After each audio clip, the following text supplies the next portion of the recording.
Divided heart, divided kingdom. Pag-usapan po natin yan sa devotion natin na ito.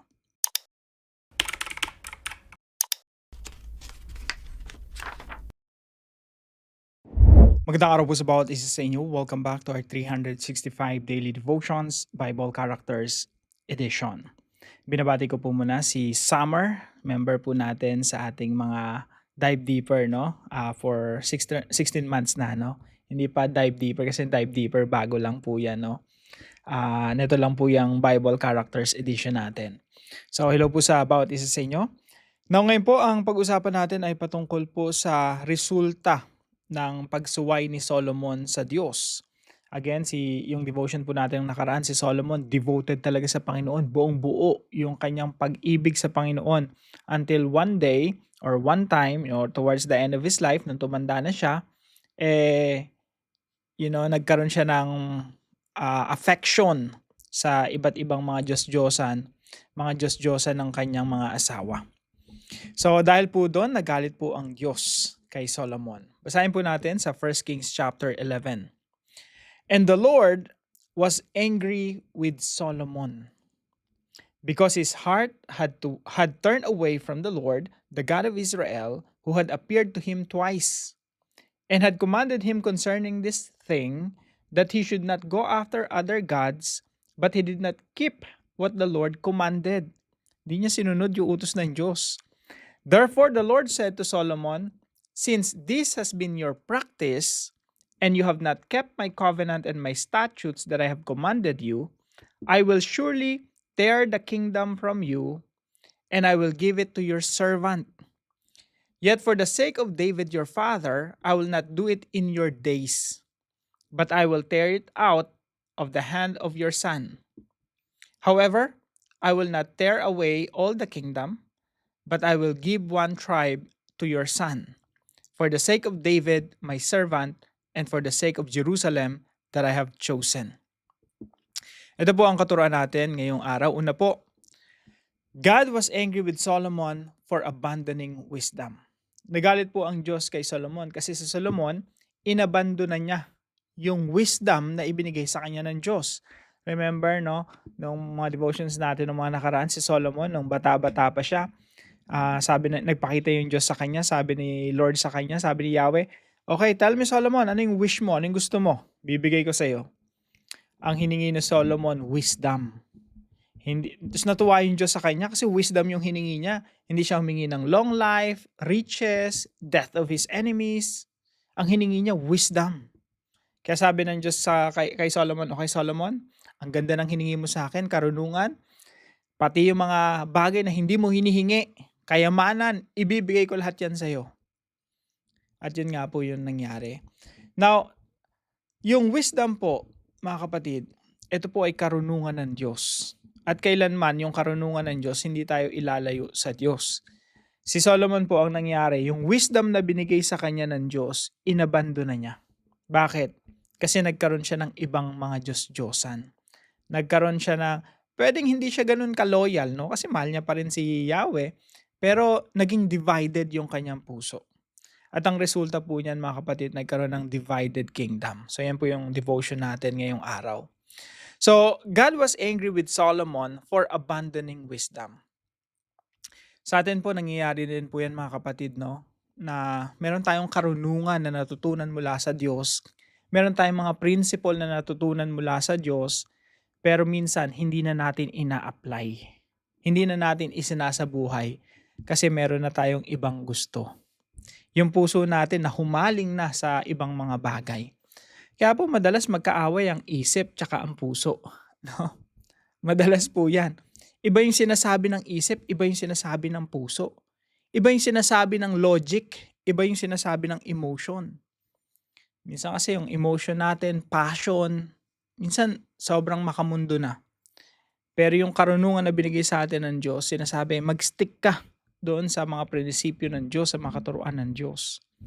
So, hindi ko alam, mga kapatid, kung anong sitwasyon natin ngayon, pero marahil meron sa atin, divided na yung puso. Yung kalahati, sumusunod sa wisdom ng Diyos. Yung kalahati, nandun na sa wisdom ng mundo. So, pangalawang katuruan po natin ay wisdom is the continuous practice of God's principles. Yung totoong wisdom po, ito po yung continuous. Ibig sabihin, continually, pinagpapatuloy natin yung pag-practice o yung pagsasagawa o pagsasabuhay ng karunungan ng Diyos. Yun yung totoong karunungan. Ang karunungan, pag nasa isip lang yan, hindi natin naisabuhay, hindi kompletong karunungan yan. Kaalaman lang yun sa isip. Kaya nga, iba yung iba yung concept ng kaalaman o knowledge saka wisdom eh. Yung knowledge nasa isip lang. Yung wisdom, ito yung application of knowledge. May alam ka tungkol sa Diyos, ina-apply mo yun. May natutunan ka patungkol sa Diyos, ina-apply mo yun. At yung application po mga kapatid, is a continuous process. Sabi nga dito sa verse 11, "Therefore the Lord said to Solomon, since this has been your practice." Ibig sabihin, yung dati, nung bata-bata pa siya, ang prina-practice niya, yung wisdom ng Diyos, yung karunungan ng Diyos, yung mga natutunan niya mula sa Diyos, yung mga nakasaad sa Deuteronomy, paano maging mabuting hari. Pero yung lahat ng yon, ina-abandon niya slowly but surely until yung kanyang puso ay maging divided na talaga. So sa atin po mga kapatid, wisdom is the continuous practice of God's principles. Meaning to say, every time na magbabasa tayo ng Biblia, matututo tayo ng prinsipyo ng Diyos. And I hope, nagbabasa talaga tayo ng Biblia. At bukod dito sa devotion natin, yung mga verses natin, binabasa talaga natin, inuunawa talaga natin kasi nandoon nakapaloob yung mga prinsipyo ng Diyos, yung mga katuruan ng Diyos. At yun po ay ipina-practice, isinasagawa, isinasabuhay natin. Kasi hanggat hindi natin na isasabuhay yon, hindi pa wisdom yon.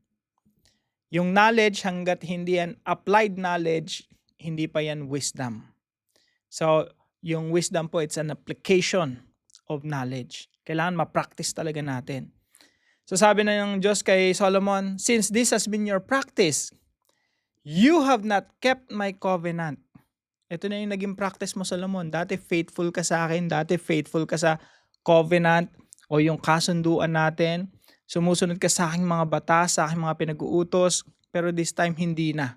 Kasi nga, meron ka ng iba't ibang mga Diyos-Diyosan at nagpatayo ka na ng mga shrines, ng mga, kumbaga, mga mini temples para sa kanila.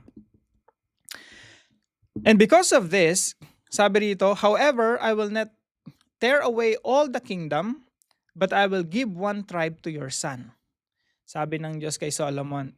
Okay, Solomon, di ba? Merong 12 tribo. Yung 10 tribes. Yung isa kasing tribo ay wala naman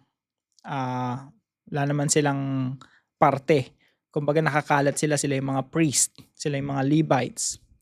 So, yung 10 tribes, yun yung kilala natin na 10 tribes of Israel. Yun po yung Northern Kingdom. So, nahati na. Yung southern part, yun po yung Judah tsaka Benjamin pinagsama. So, yung Judah na yun yung ibinigay sa anak ni Solomon. The rest, ibinigay na sa hindi kalahi, hindi kadugo ni Haring David, ni Solomon, at ng kanyang mga anak. So, sa mga servant na, sabi rito,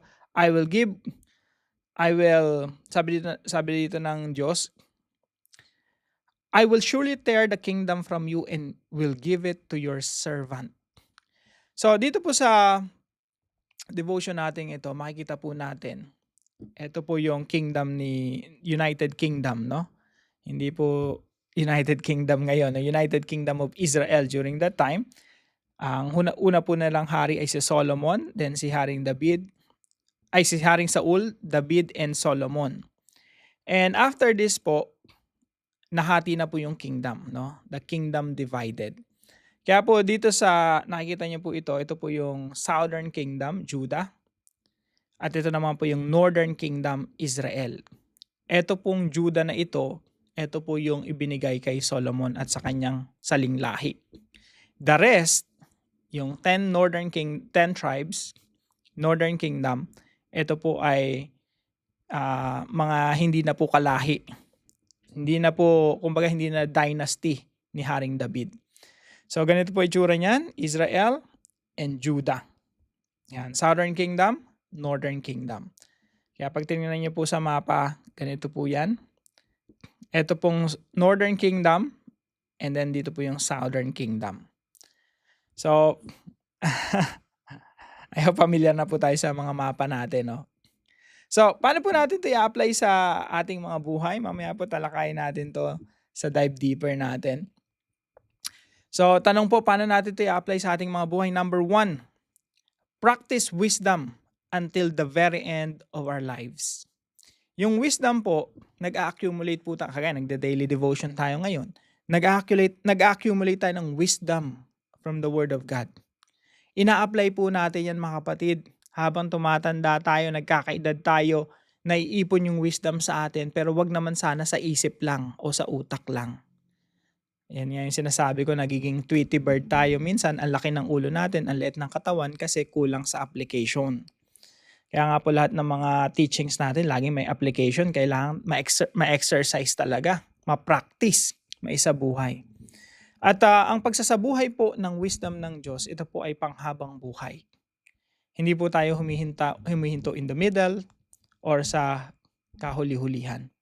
Ito po ay continuing process hanggang sa kaduluduluhan ng buhay natin, ina-apply natin ang karunungan ng Diyos.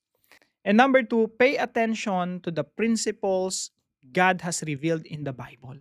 Every time we read the Bible, every time we read a story from the Bible, lagi po yan may mga principles behind na makikita natin yung mga katuruan, mga prinsipyo ng Diyos. At pag nakuha po natin yon, yun po yung ina-apply natin sa ating mga buhay para po malugod at maluwalhati ang Diyos sa atin. So pay attention to the principles God has revealed in the Bible. Tandaan po natin, yung Biblia po, ito po ay deposito ng karunungan ng Diyos. Every time we read the Bible, para tayong nagwi-withdraw. Ang maganda lang sa Bible, hindi nauubos. No? Parang ano yan well or bukal, no? Kuha ka lang ng kuha. Umiinom ka sa bukal ng buhay. Tuloy-tuloy lang, no? Kumukuha ka dun sa deposito ng karunungan ng Diyos. At yun ay sinasabuhay natin araw-araw. And we have to pay attention, no? Sa mga wisdom na meron yung salita ng Diyos. Pangatlo po, pray for God's grace and wisdom before making decisions. Para po mapanatili natin mga kapatid na tayo po ay namumuhay ayon sa karunungan ng Diyos, ginagawa po nating habit. Ibig sabihin ng habit ay pang-araw-araw. Ang isang bagay kapag hindi mo ginagawa araw-araw, hindi mo magiging habit yan. Halimbawa, yung paliligo. Kung hindi mo siya gagawin araw-araw, hindi mo magiging habit maligo. Ano mangyayari sa atin? Babaho tayo, no? Yung pagtutoothbrush, ginagawa natin yan araw-araw, nagiging habit natin yan. No? Pagising ng umaga, bago matulog. So, habit. Ganon din po sa salita ng Diyos. Ginagawa nating habit na kumukuha tayo ng wisdom sa salita ng Diyos tapos ina-apply natin sa ating mga buhay. At pinapanalangin po yan mga kapatid. Kaya po, we have to pray for God's wisdom in every decision we make. Ginagawa po nating habit na kada gagawa tayo ng desisyon, ipinapanalangin muna natin. Kinukonsulta muna natin kung ito ba ay naayon sa salita ng Diyos. Ako po, tingin ko si Solomon, hindi niya na ginawa yun towards the end of his life. Yung may desisyon siya na gagawin, nakabase na lang siya dun sa kanyang mga asawa na sumasamba sa mga Diyos-Diyosan, hindi na dun sa salita ng Diyos. Tingin ko iniwanan niya na yung habit na tumingin sa karunungan ng Diyos. Para po sa ating discussion, why should we continually practice wisdom based on God's principles? Para po sa ating dive deeper, pag-usapan po natin yung how did the United Kingdom divide under King Solomon? Pangalawang tanong po, how will the divided kingdom be united under King Jesus? Tayo po yung manalangin. Heavenly Father, thank you for revealing your wisdom through your word. Teach me to walk in your ways, not just today, but all the days of my life.